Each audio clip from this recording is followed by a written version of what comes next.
The human research vessel moved slowly through the dark space, and its sensors were picking up strange readings from the planet below, and Dr. Maya Brooks stood at the observation deck watching the surface with wide eyes because violet forests stretched across continents that should not exist, according to every known law of planetary formation, and she felt her heart beating faster with excitement and fear, mixed together in equal parts ludent. Karen White called from her station that they were picking up energy signatures, and these readings were organized and deliberate, and this was not natural phenomenon, but something created by intelligent beings, and the crew gathered around the displays watching the patterns that danced across their screens like nothing they had ever seen before in all their years of space exploration. Captain Lisa Monroe made the decision that would change everything for humanity, and she ordered them to land on the surface, and some crew members looked worried. But nobody questioned her command because Lisa had led them safely through dangerous situations before, and they trusted her judgment even when it seemed risky. The shuttle descended through crimson clouds that swirled around them like living things.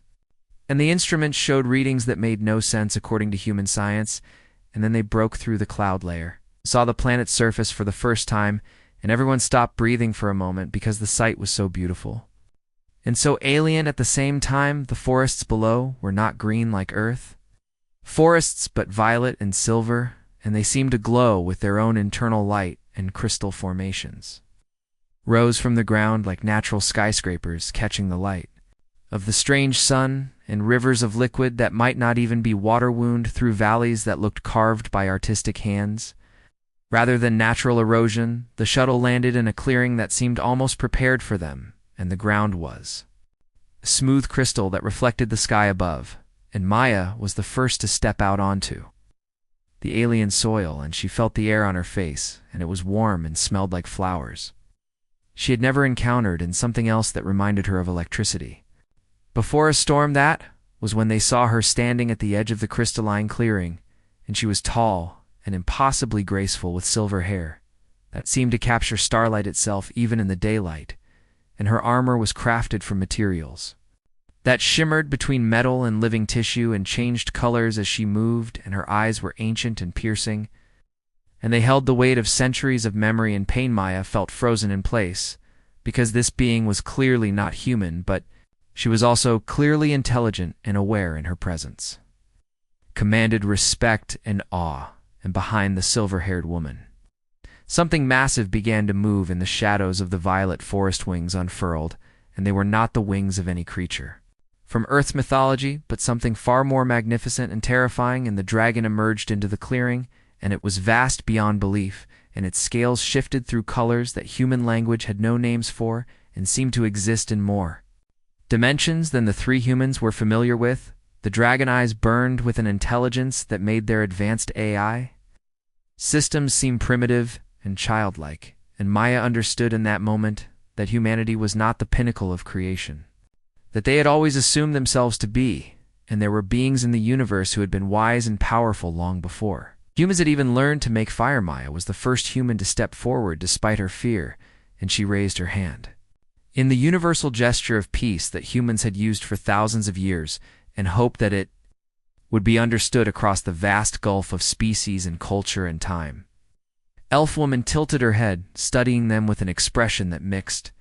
curiosity and something darker that looked like recognition and old anger, and she spoke, and impossibly the humans understood her words, even though she was clearly not speaking any Earth language, and the translation seemed to happen directly in their mind. She said that they were the scattered ones and the children of the forgotten war, and that they had finally found their way home after wandering lost for so long, and her voice carried both hope and accusation in equal measure. Before anyone could respond or ask what she meant by those strange words, the forest exploded with movement all around them, and thousands of armored figures emerged from behind the violet trees like ghosts materializing from thin air, and they all carried weapons that looked like technology blended with magic in ways that defied human comprehension. Dragon roared, and the sound was not just noise but seemed to shake reality itself, and Maya felt it in her bones and in her teeth and in the core of her being, and she understood that this creature could unmake them with a thought, if it chose to do so, if the humans were completely surrounded by warriors who moved with perfect coordination and deadly grace, and their weapons were raised and charging. With energy that made the air crackle and glow, and Maya counted at least 3,000 armed soldiers in the clearing, and probably more hidden in the forest. Beyond, Captain Lisa Monroe stepped forward to stand beside Maya, and she kept her hands visible and non-threatening, and her voice was calm despite the danger. They all faced, and she tried to project confidence and peaceful intentions through her. Oddly,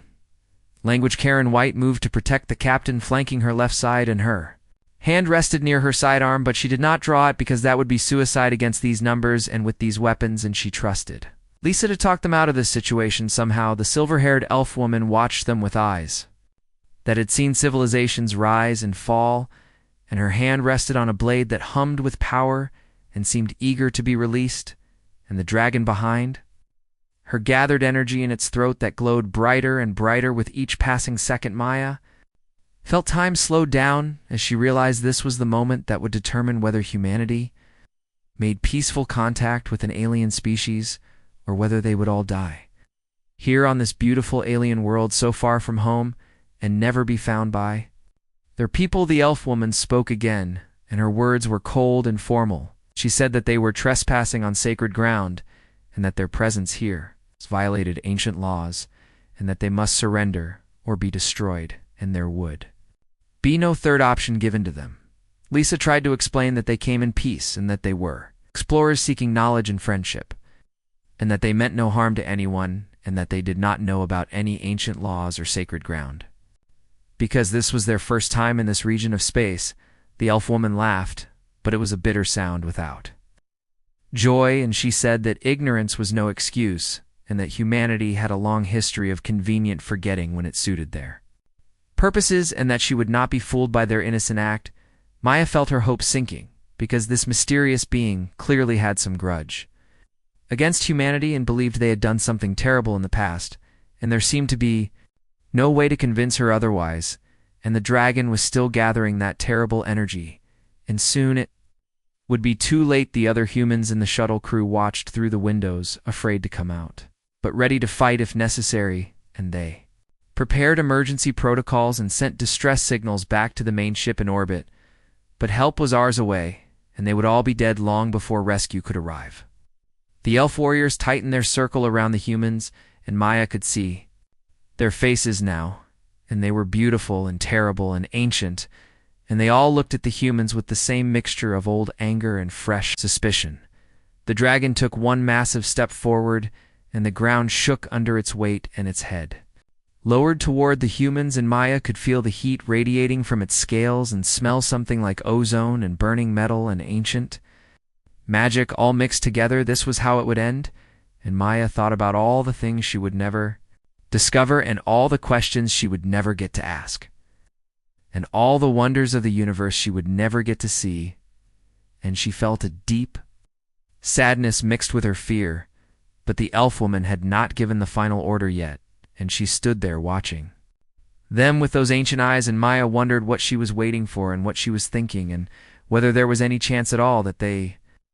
might survive this encounter. The moment stretched on, and nobody moved and nobody spoke, and the only sound was the humming of weapons and the low rumble of the dragon and the beating of human hearts that might stop beating very soon. The standoff lasted 3 heartbeats, and in those 3 heartbeats Maya watched weapons charge that could unmake matter itself, and she saw the dragon throat glow with power that could vaporize their ship in orbit and turn them all to ash and twin-stay. She knew they had only seconds left to live. Then Captain Lisa Monroe did something that every tactical manual said was insane, and she reached up and removed her helmet with slow, careful movements,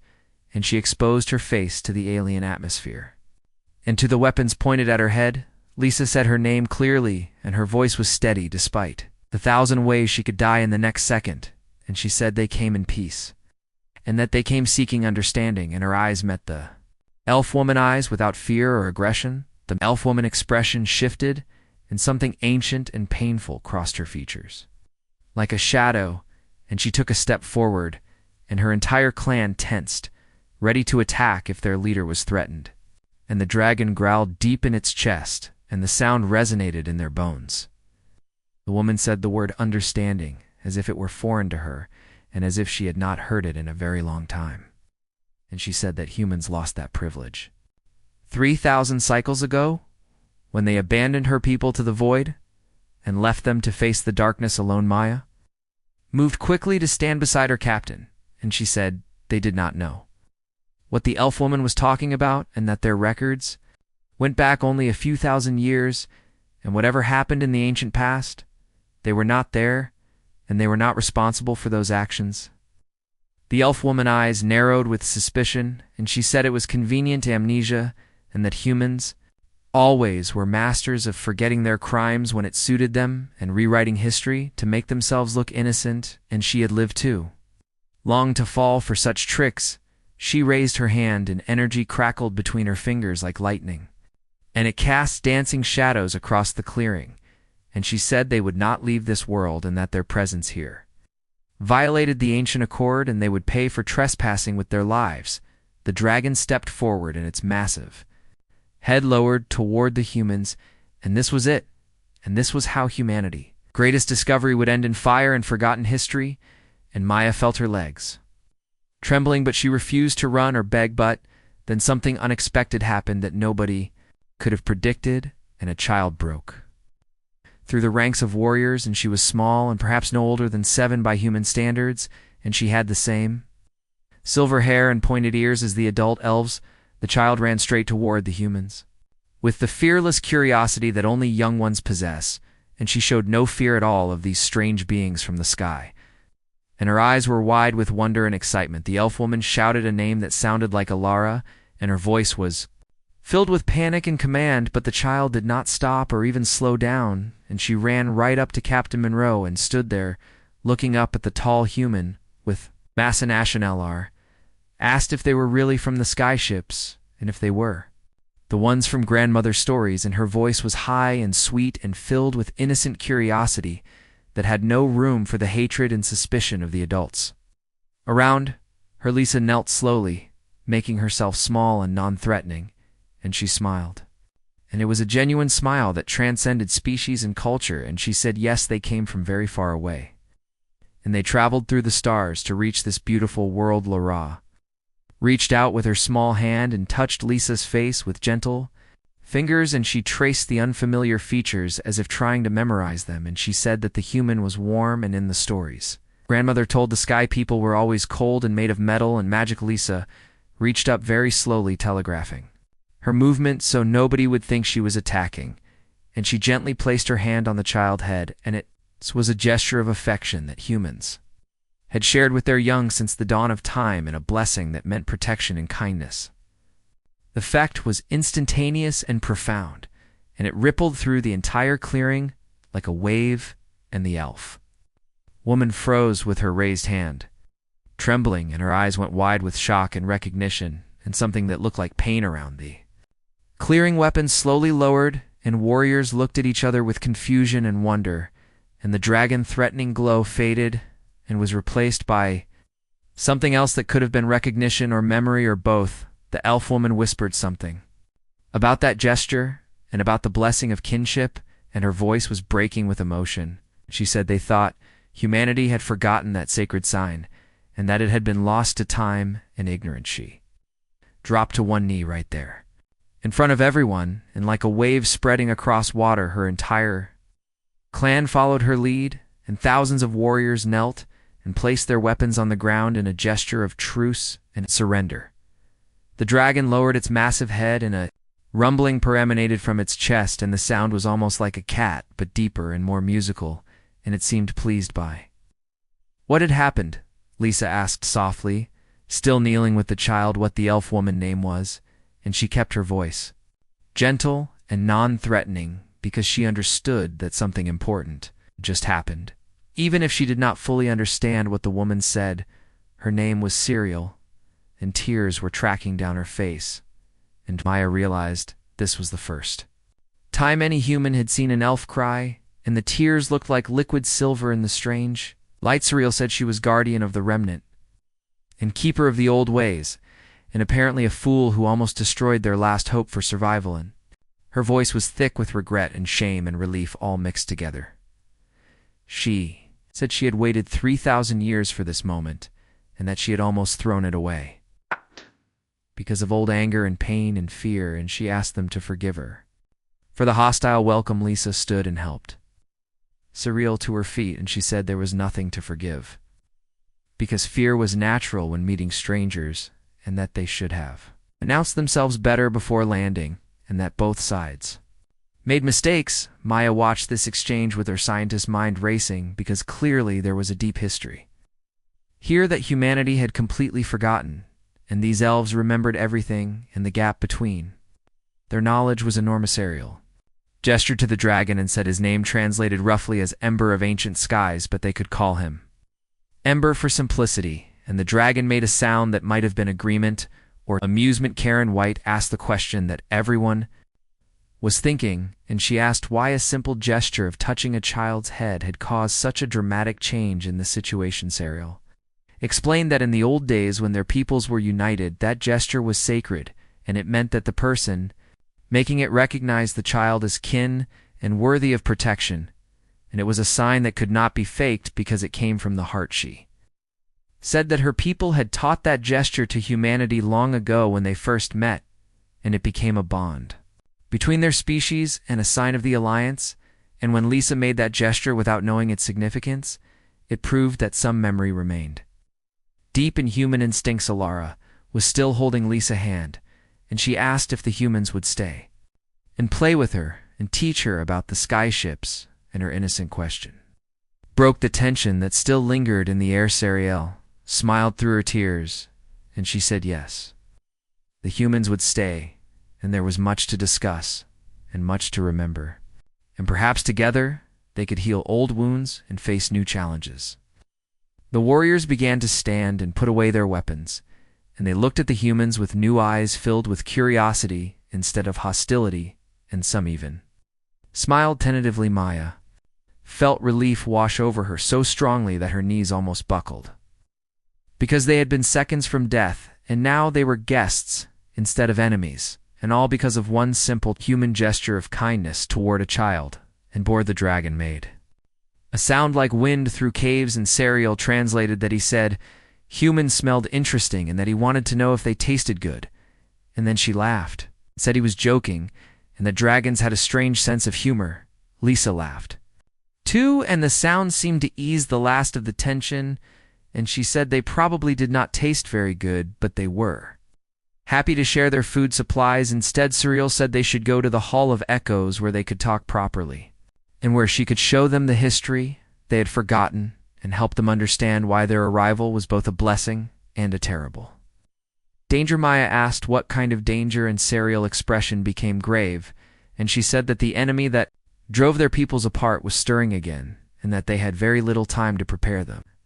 Humans looked at each other with concern, because they had come seeking knowledge and friendship, and instead they had found themselves in the middle of an ancient war they knew nothing about, but they had also found family and allies, and beings who remembered when humanity was part of something greater, and that was worth any danger they might face.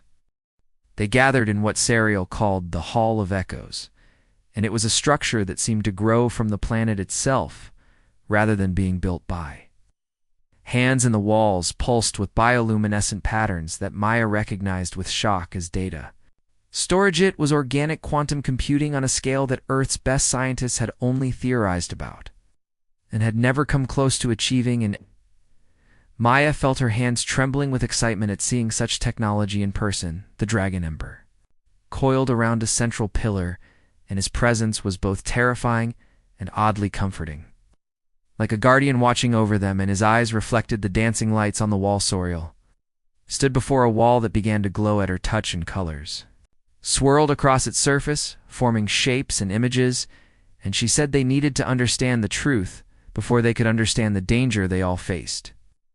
She said that human history only went back a few thousand years because it was taken from them, and not by the elves, but by their own human ancestors, who could not bear the weight of what they had done and chose to forget rather than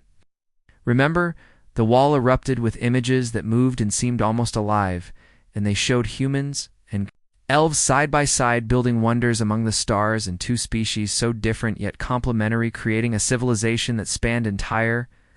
galaxies. Maya watched with her mouth open because the images showed cities that floated in space without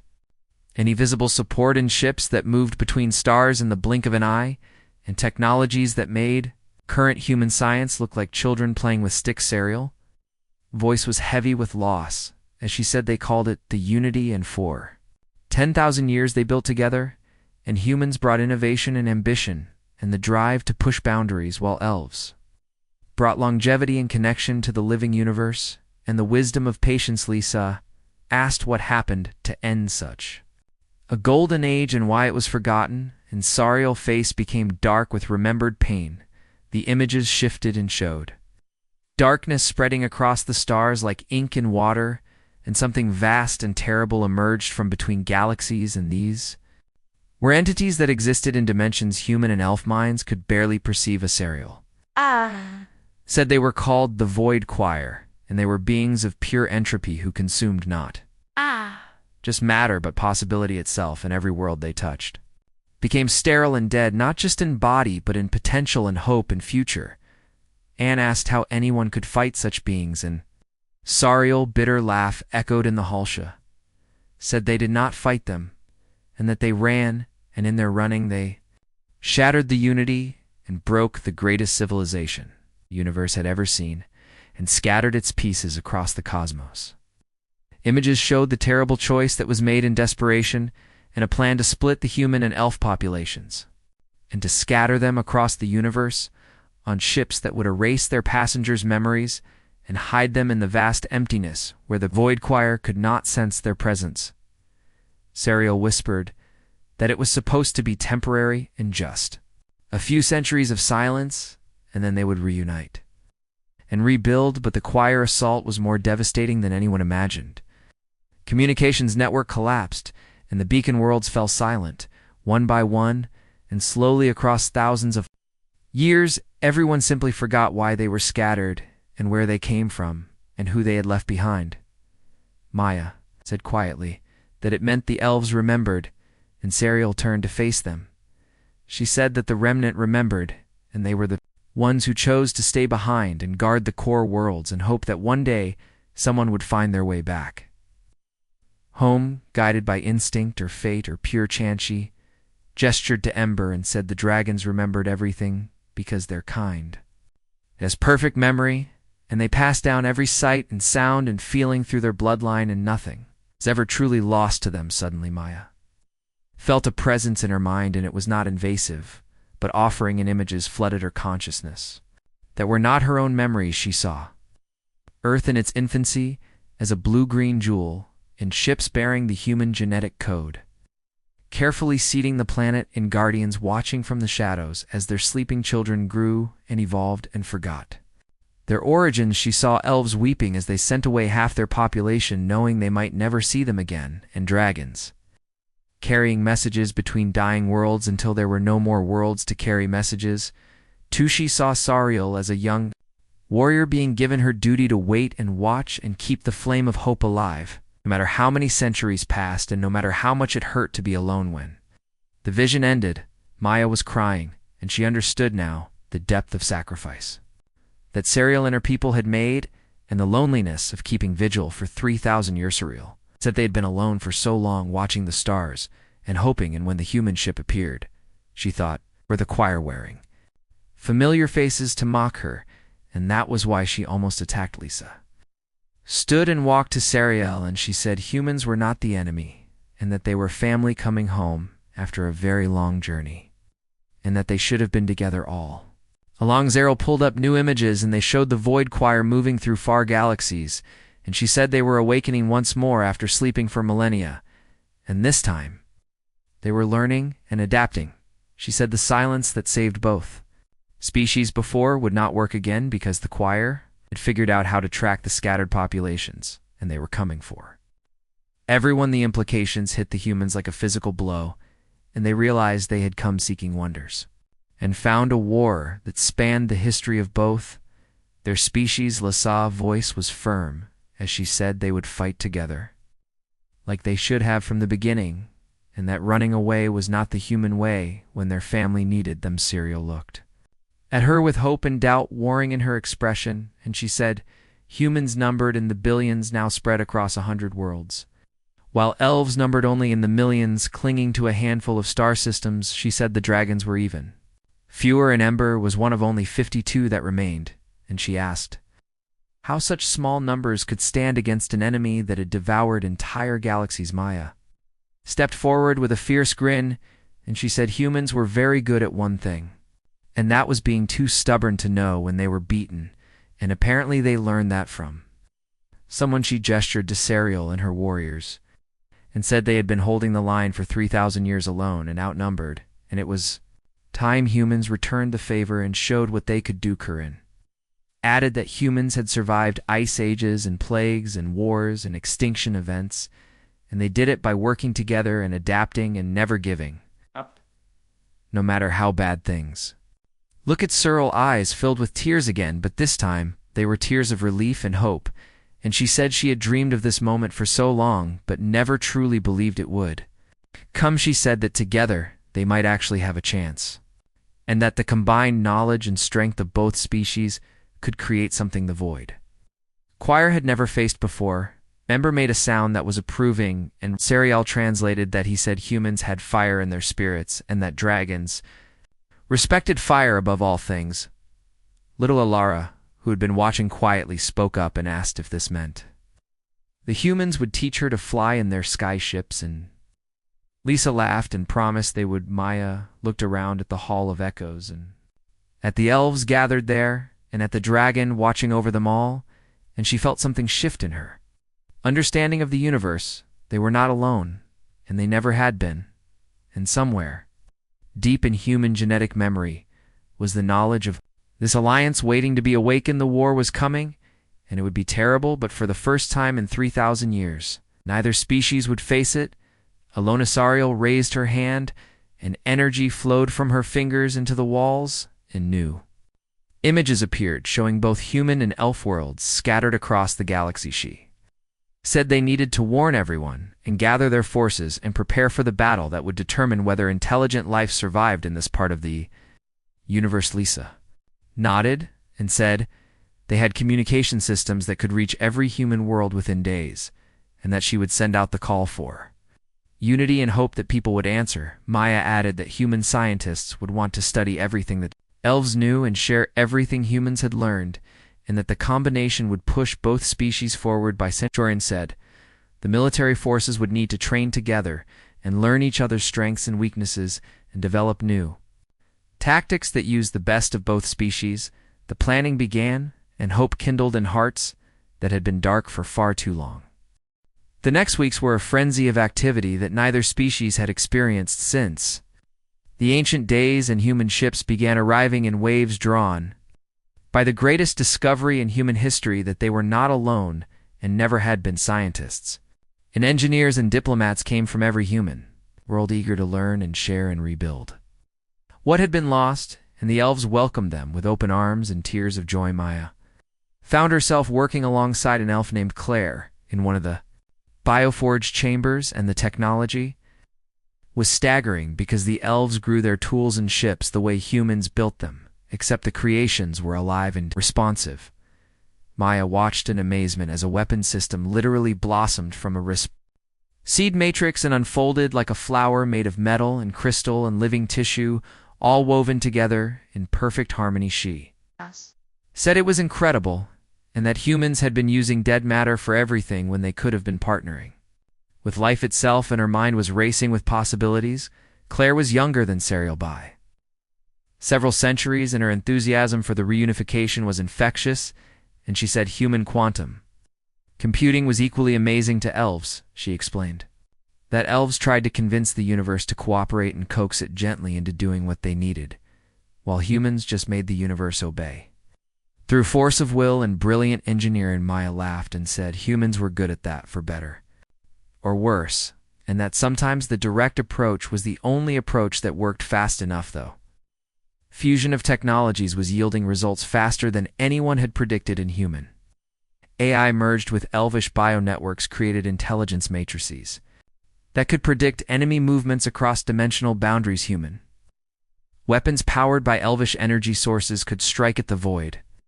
acquire exotic matter in ways that neither species could achieve alone, and every day brought new breakthroughs. The greatest breakthrough came from an unexpected source, and that was the dragons themselves. Ember had taken to spending time with the human pilots, drawn by their fearless curiosity and their desire to fly faster and higher than anyone thought. Possible Commander Beth Taylor was Lisa's second in command, and she asked if she could try interfacing with a dragon, and Siriel had been skeptical at first. She explained that the bond between dragon and rider took years to forge, and it required a depth of mental discipline that even elves trained for decades to achieve. She stopped talking when Ember lowered his massive head to Beth and made a rumbling sound that could only be described as amusement, and the dragon eyes met the human eyes. And something clicked. Beth gasped as her consciousness expanded suddenly and touched something vast and ancient and utterly alien, yet somehow familiar, like meeting a part of herself she never knew existed. She could feel the air currents across Ember wings and the power coiled in muscles that could propel them between worlds, and the countless memories of a species that had witnessed the birth of stars. Beth whispered that she could fly, and tears were streaming down her face, and she said she could really truly fly, and her voice was filled with wonder. Sariel stared in shock, because what she was seeing was impossible, and bonds did not form that quickly even with the most talented elf riders, and this human had done it in seconds. Ember mental voice touched all their minds, and he sounded amused and ancient as he said that. Perhaps dragons knew the truth all along, and these were not strangers, but their riders returned from a long journey. Within days, 30 human pilots had bonded with dragons, and the effect on the remnant capabilities was dramatic, because suddenly their most powerful weapons had operators with human reflexes and creativity. Combined with elvish patience and dragon memory, the bonded pairs moved through the sky like poetry made flesh, and they could predict each other's thoughts and feelings before they were even fully formed, and the connection between them grew stronger with every flight. But it was the children who truly brought the species together, in ways the adults had not anticipated. Little Alara had appointed herself ambassador to the humans, and she followed Maya everywhere, asking endless questions about Earth and space travel and what humans ate and how they lived. She taught Maya Elvish songs that had not been sung in millennia, and showed her how to make plants grow with just a touch and a whisper, and Maya taught Alara about stars and planets and the scientific method. Human children arrived with their families, and they were fascinated by the elf youngsters, who could speak to animals with their minds and create light from their hands and move with grace that seemed impossible. The children played together without the weight of history or suspicion that burdened the adults, and they created friendships that would last lifetimes and bridge the gap between species. Maya said one evening, while watching human and elf children playing with a young dragon in the courtyard, that they were different but they fit together like puzzle pieces that were always meant to connect. Sariel stood beside her, and a rare smile crossed her ancient face, and she said, the unity was never just a political alliance, but something deeper,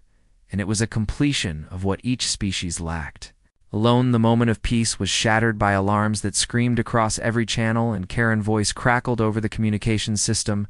urgent and afraid. Said they had contact, and multiple Void Choir signatures were emerging from dimensional space, and they were heading straight for them, and they had very little time to prepare. The war that Steriel had warned about was no longer a distant threat, but an immediate reality, and everyone online and human ships moved into formation alongside elf vessels, and the dragons took to the sky with their human riders ready to face an enemy that neither species had fought in 3,000 years. Surreal armor materialized around her, and it was alive and shifting and ready for battle, and she looked at Lisa with determination burning in her ancient eyes. She said this was what they had prepared for, and that together they would show the Void Choir that the unity was reborn and stronger than it had ever been. Lisa nodded and gave orders to all human forces, and she said they would protect this world and these people, and they would not let the choir take anything else from them. Maya found herself at a command station coordinating between human and elf systems, and her hands moved across the controls, With practiced efficiency, even though the technology was still partially unfamiliar, Claire worked beside her, linking their networks together and creating a seamless flow of information between all forces and the bio-network, responded to their combined commands faster than either species could achieve. Alan Alara and the other children were being evacuated to underground shelters, and the little girl looked back at Maya with trust in her eyes, and Maya promised silently that she would see her again when this was over. Enemy signatures grew closer, and the very air seemed to vibrate with wrong energy as the Void Choir began to tear through dimensional barriers. And Beth flew overhead, and their bond was like a beacon of light and determination, and behind them 29 other Dragon Rider pairs moved in perfect formation. Sorel raised her blade, and it sang with power, and she looked at her warriors who had waited 3,000 years for this moment, and they were ready. Lisa stood on the command deck of her ship, and she opened a channel to all human and elf forces, and she said they were not fighting for territory or resources, but for the right of all life to exist and flourish. She said they were fighting for the children who played together without prejudice, and for the future they all deserved, and for the unity that should never have been broken. The first Void Choir entities emerged from the tears in space, and they were exactly as horrible as the ancient records described, and worse, because seeing them in person was nothing like reading about them. But the humans and elves stood together, and they did not run, and they did not break, and the battle that would determine the fate of both species began. They called it the Battle of Remembrance, though in truth, it was a running fight across 3 star systems that lasted for 72 hours of continuous combat without rest or relief. The Void Choir came as they always had, as wounds in reality itself, tearing through dimensional barriers with appendages that existed in too many directions at once, and where they touched matter, it simply ceased to exist. Commander Beth Taylor shouted into her communications link, telling her squadron to use evasive pattern Delta, and her consciousness was merged with Ember as they dove through impossible angles that normal pilots could never navigate around her. 50 Dragon Riders moved in perfect coordination, and human instinct, combined with dragon power, created something the Void Choir had never encountered before, and did not know how to counter the new weapons that combined human ingenuity with elvish life force found their marks, and Void Choir entities screamed in frequencies that shattered dimensional walls. But for the first time in recorded history, they were actually bleeding and dying on the ground. Captain Lisa Monroe coordinated the defense alongside Sariel, and the elf warrior moved like a song made flesh, in her blade cut through choir incursions with precision born of 3,000 years of lonely practice. But now she was not alone, and human marines enhanced with elvish technology fought beside elf warriors equipped with human tactical systems, and what had once been 2 separate peoples now moved as one organism. They covered each other's weaknesses and amplified each other's strengths, and the choir forces that had swept through galaxies unopposed found themselves facing organized resistance for the first time. Karen White voice cut through the chaos of battle, saying that Sector 7 was failing, and the choir was pushing through the dimensional barriers, and if they established a foothold, everything would be. Starl turned to Lisa, and her voice was steel as she said, stopping them required the old way, and something called the Sacrifice Protocol, and Lisa understood immediately what that meant. Lisa asked how many would be needed, and Sariel said 1 rider, and 1 dragon, and 1 guardian to guide them, and her eyes made it clear she intended to be that guardian. Lisa grabbed her arm and said they did not find each other after 3,000 years just to lose Sariel in the first battle, and there had to be another way. Sariel demanded to know what Lisa suggested, because the protocol required someone who remembered the old unity and who could anchor the dimensional collapse, and she was the last of her kind. Maya voice came through the communication channel, and she said Sariel was not the last anymore, and that she had been studying the ancient records, and the protocol did not require someone who lived through the unity. Maya explained it required someone who embodied it, and who carried the spirit of cooperation and trust between the species, and that changed everything. Understanding dawned on Lisa's face, and she looked up at Beth flying overhead with Ember, and she said, a human pilot and an elf guardian and a dragon who remembered everything, and that was The Unity Reborn Beth's voice cut in saying she and Ember volunteered, and that they were ready to do what was necessary, but that Sariel needed to stay, because she was too important to lose, as the keeper of memory little Alara pushed through the chaos. With Claire close behind trying to catch her, and the child said she would go with them as the guardian Sariel said absolutely not, with all the force of 3,000 years of protective instinct, and there was no way she would send a child into that kind of danger. But Alara said with simple wisdom that grandmother told her guardians did not have to be old, and they just had to remember what mattered most. She said she remembered Sariel teaching her the songs of unity, and she remembered the human captain touching her head with kindness, and that was what mattered more than anything. Elsa Sariel looked torn between duty and love, and Lisa knelt beside the child and said, Ilara was right, and the unity was not about the past, but about what they built together now. She said it was about old and young and human and elf and dragon and rider, all working together, and that was the only way they would survive. The decision was made despite Sariel protests, and Beth and Ember and Alara prepared for the protocol as Maya fed them the ancient calculations through their communication links. They would collapse the dimensional incursion from the inside and trap the Void Choir advance force in a pocket of severed reality, where they could never escape or threaten anyone again. The cost would be high, and they might not survive the energy feedback, but it was the only way to save everyone else's. They prepared to launch. Alara looked back at Sariel and said to tell grandmother stories to the human children so that someone would remember and carry on the traditions. Then they were gone, diving into the wound in space, where the Void Choir poured through like a river of darkness and entropy and death. What happened next would be debated by scientists and mystics for generations, and those present saw a light that should not exist in normal space. It was gold and silver intertwined with dragon fire, and it pulsed with a rhythm like a heartbeat, and they heard singing that was 3 voices perfectly harmonized. There was human determination that never knew when to quit, and elf grace that had weathered millennia of loneliness, and dragon memory that held the truth of what they all once were. The dimensional incursion collapsed with a sound like reality screaming in the Void Choir. Entities trapped inside found themselves sealed away forever in a prison of their own making. Explosion of energy was visible from orbit, and for a moment everyone thought that 3 heroes were lost, and Sariel fell to her knees with a cry of grief. But against all odds, 3 figures emerged from the closing wound, battered and burned, but alive and dumped. Beth was unconscious, but breathing, and Ember scales were dimmed, but his eyes were bright, and Alara was changed somehow, older and younger at once, and marked by the experience of touching the spaces between universes, but unbroken and still smiling. Choir retreated, and their forces pulled back through dimensional rifts, and fled to the dark spaces between galaxies, and they had been hurt, truly hurt, for the first time in their existence. Message was clear to any who could read it, and humanity and the remnant were no longer prey but predators in their own right.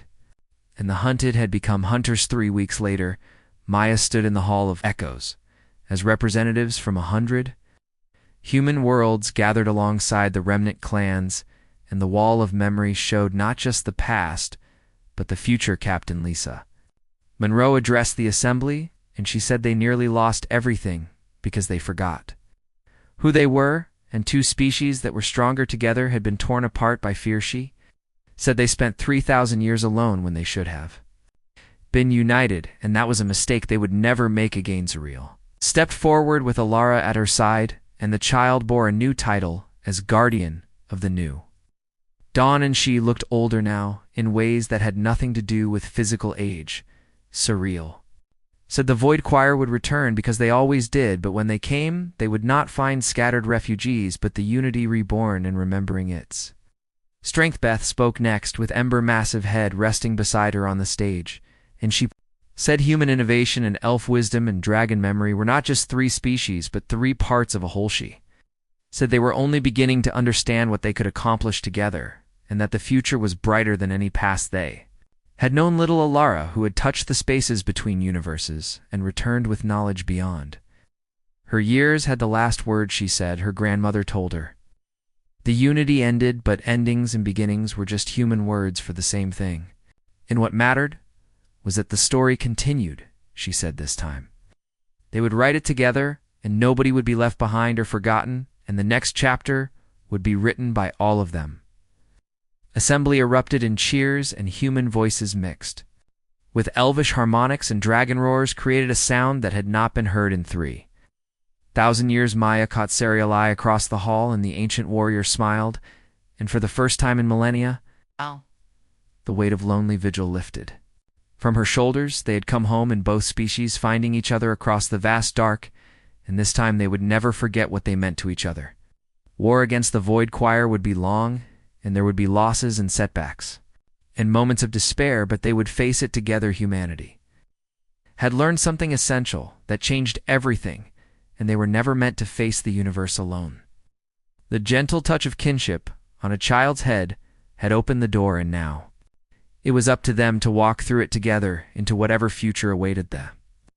Story of separation had ended after 3,000 years of pain and loneliness. The story of unity had just begun, and it would be written by human hands and elf hearts and dragon wings, and this time nothing in the universe would tear them apart again.